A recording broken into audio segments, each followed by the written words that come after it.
ಅಲ್ವೋ ಕಾರ್ತಿಕ್, ನಿನ್ ಗಂಡ ಅನ್ಸ್ಕೊಂಡಿರೋದು ಏನಕ್ಕೆ? ದಂಡಕ್ಕ? ಮಗು ಮಾಡ್ಕೊಳಕ್ಕೆ ಅವಳನ್ನ ಒಪ್ಸಕ್ಕಾಗಲ್ವಾ ನಿನಗೆ? ನೀವೇ ನಮ್ಮ ಅಪ್ಪನ ಮಾತು ಕೇಳಲ್ಲ, ಅವಳು ನನ್ನ ಮಾತು ಕೇಳ್ತಾಳ? ಏ, ನಾನು ಕೇಳೋ ಟೈಮಿಗೆ ಕೇಳ್ತಿದ್ದೆ. ಈಗ ನೀನು ನಿನ್ ಹೆಂಡತಿಗೆ ಹೇಳು ನಿನ್ ಮಾತು ಕೇಳಕ್ಕೆ. ಹ್ಞೂ ಕಣೋ ಕಾರ್ತಿಕ್, ನೀನ್ ಹೇಳಿದ್ರೆ ಅವಳು ಇಲ್ಲ ಅನ್ನಲ್ಲ.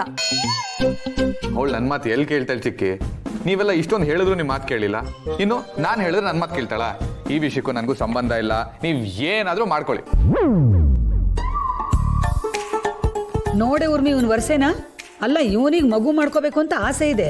ಇವನ್ ಆಸೆ ಈಡೇರಿಸ್ಕೊಳ್ಳಕ್ಕೆ ನಾವು ಅವಳ ಹತ್ರ ಮಾತಾಡ್ಬೇಕಂತೆ. ಆಹಾ, ನಮ್ಗೇನೆ ಬಂತು ಗ್ರಹಚಾರ. ಅಮ್ಮ, ಯಾವಾಗ್ಲೂ ನನ್ನ ಸೊಸೆ ಅಂತ ಕುಣಿದಾಡಿಸ್ತೀರಾ? ಇವಾಗ ನೀವೇ ಒಪ್ಸಿ ನಿಮ್ ಸೊಸೆನ. ನಿನಗೆ ಹೆಂಡತಿ ಅಲ್ವಾ, ನೀನ್ ಒಪ್ಸು. ಅವಳಿಗೆ ದೊಡ್ಡವರು ಅಂದ್ರೆ ಭಯ ಭಕ್ತಿ ಜಾಸ್ತಿ, ಸೊ ಅದಕ್ಕೆ ನೀವೇ ಒಪ್ಸಿ. ನೀನು ಅವಳಿಗಿಂತ 2 ವರ್ಷ ದೊಡ್ಡವನು ಕಣಪ್ಪ. ನೀನ್ ಹೇಳಿದ್ರು ಕೇಳ್ತಾಳೆ, ಒಪ್ಸು. ಅಲ್ಲ ಅಮ್ಮ, ಅದು ಅಯ್ಯೋ ರಾಮ, ಅಮ್ಮ ಮಗ ಈ ತರ ಕಿತ್ತಾಡೋದನ್ನ ಬಿಟ್ಟು ಯಾರಾದ್ರೂ ಒಬ್ರು ಒಪ್ಸಿ. ಯಾಕೆ, ನಿನಗಾಗಲ್ವಾ? ಕರೆಕ್ಟ್ ಅಮ್ಮ. ನೀನು ಅವಳು ಒಂದೇ ಪಾರ್ಟಿ ತಾನೆ, ಇಬ್ರು ತಕ್ಕತ್ತೈ ಅಂತ ಕುಣಿತಾ ಇದ್ರಿ. ಈಗ ಒಪ್ಸು, ಹೇಳವಳಿಗೆ ಕೋಟೆ ಮನೆಗೆ ಒಬ್ಬ ವಾರಸ್ದಾರ ಬೇಕು ಅಂತ. ಎಕ್ಸಾಕ್ಟ್ಲಿ.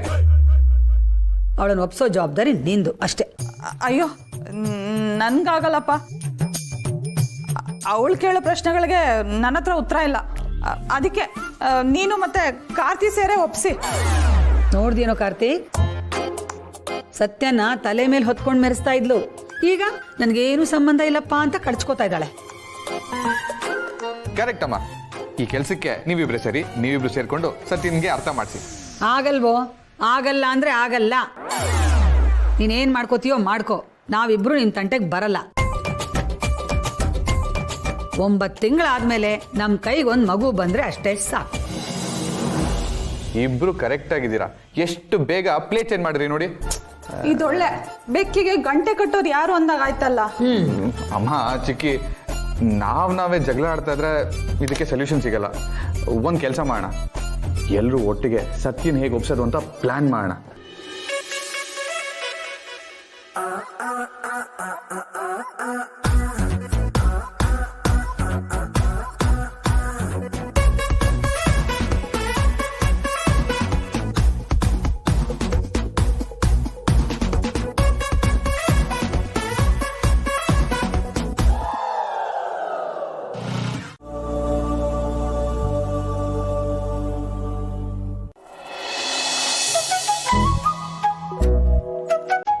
ಥ್ಯಾಂಕ್ಸ್ ದಿವ್ಯಕ್ಕ, ಸರ್ವಿಸ್ ತುಂಬಾ ಚೆನ್ನಾಗಿ ಮಾಡಿದೆ. ನಿನ್ ಕಸ್ಟಮರ್ಸ್ನ ಚೆನ್ನಾಗಿ ನೋಡ್ಕೊ. ಒಳ್ಳೇದಾಗ್ಲಿ. ತಗೋ. ಏನೇದು? Service charge. ಬೇಡ ಕಣೆ, ನೀನು ನನ್ನ ತಂಗಿ, ನಿನ್ನ ಹತ್ರ ದುಡ್ಡು ಇಸ್ಕೊಳಕ್ಕಾಗತ್ತಾ?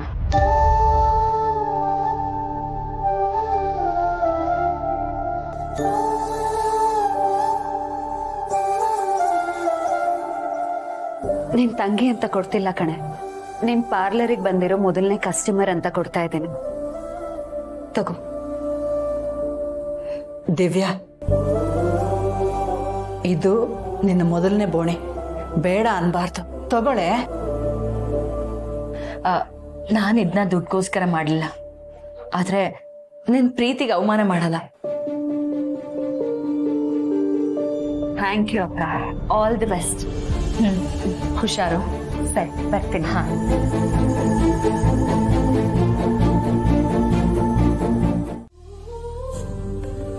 ಸದ್ಯ ನಾನು ಎಷ್ಟೇ ಕೆಟ್ಟ ಕೆಲ್ಸಗಳನ್ನ ಮಾಡಿದ್ರು ದೇವ್ರು ಬಾಲನಂತ ಒಳ್ಳೆ ಗಂಡನ್ ಕೊಟ್ಟ. ಅವನಿಂದ ನಾನಿವತ್ ಬದಲಾಗಕ್ ಸಾಧ್ಯ ಆಯ್ತು. ಅವನಿಂದ ಇವತ್ತು ನಾನು ಇಂಡಿಪೆಂಡೆಂಟ್ ಆಗಿ ಪಾರ್ಲರ್ ಓಪನ್ ಮಾಡಿದಾಯ್ತು.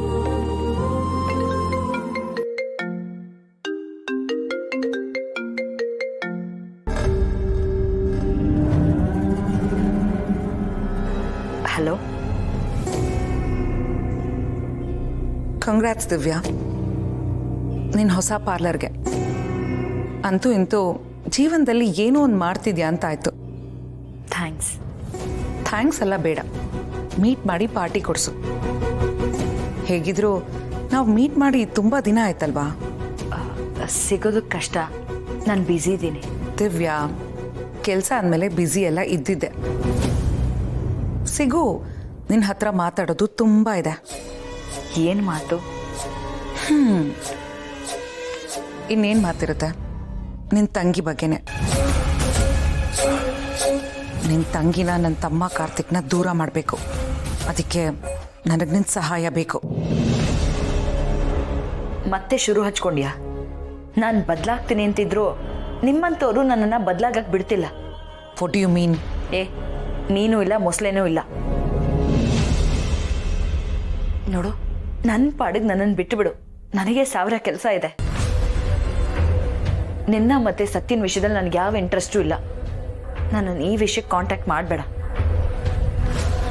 ನೋಡು, ನಾನು ಮೊದಲಿನ ಥರ ಇಲ್ಲ.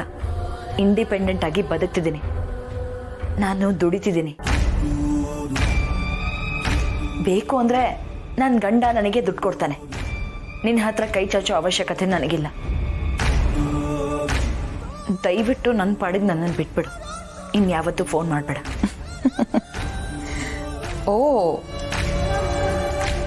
ದಿವ್ಯಾ, ನರಿ ತನ್ನ ಕಂತ್ರಿ ಬುದ್ಧಿನ ಬಿಟ್ಬಿಡ್ತು ಅಂದರೆ ಅದನ್ನು ಪ್ರಪಂಚ ನಂಬಬಹುದು, ನಾನಲ್ಲ. ನೋಡು, ನನಗೆ ಯಾರನ್ನೂ ನಂಬಿಸೋ ಅವಶ್ಯಕತೆ ಇಲ್ಲ.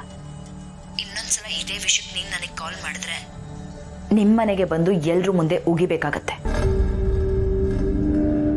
ಫೋನ್ ಇಡೆ.